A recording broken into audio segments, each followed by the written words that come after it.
Syria में इस वक्त हालात खराब हो चुके हैं।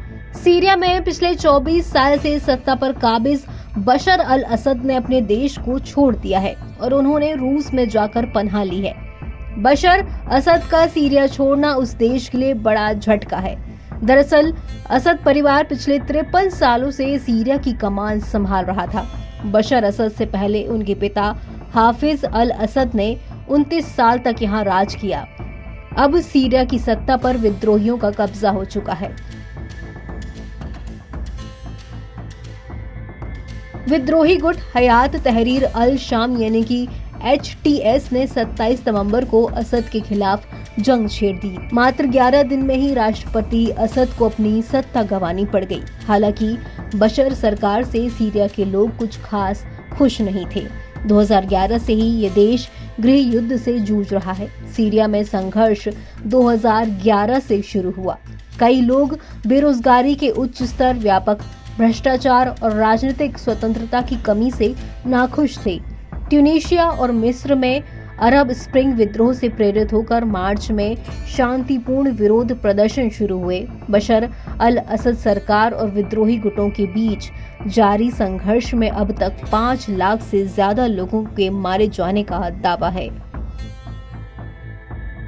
लेकिन सीरिया देश में कई सारे इंटरनेशनल प्लेयर शामिल हैं। उनमें सबसे पहला नाम आता है अमेरिका और रूस का।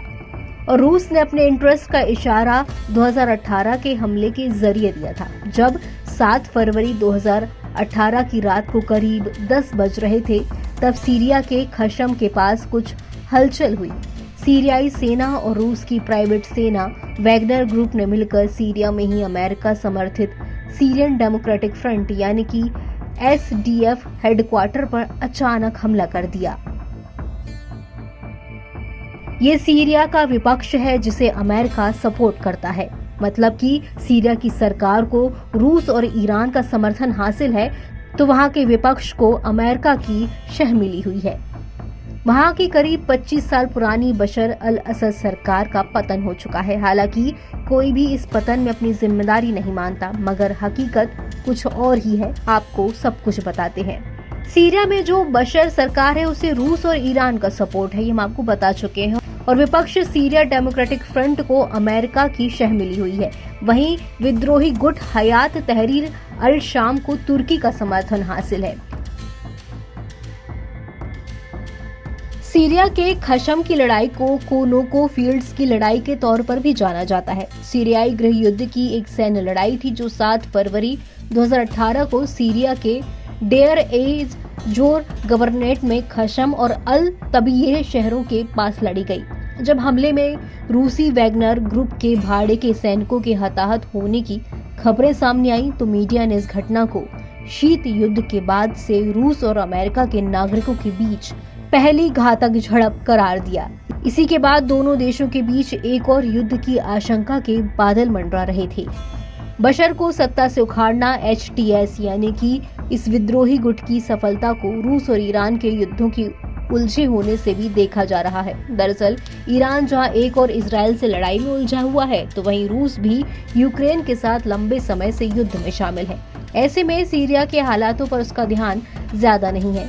वहीं एक्सपर्ट्स ने दमिश्क, जो कि सीरिया की राजधानी है, उस पर कब्जे की तुलना अफगान सरकार के पतन से की है, क्योंकि यहाँ भी सेनाओं ने बिना किसी संघर्ष के आत्मसमर्पण कर दिया था।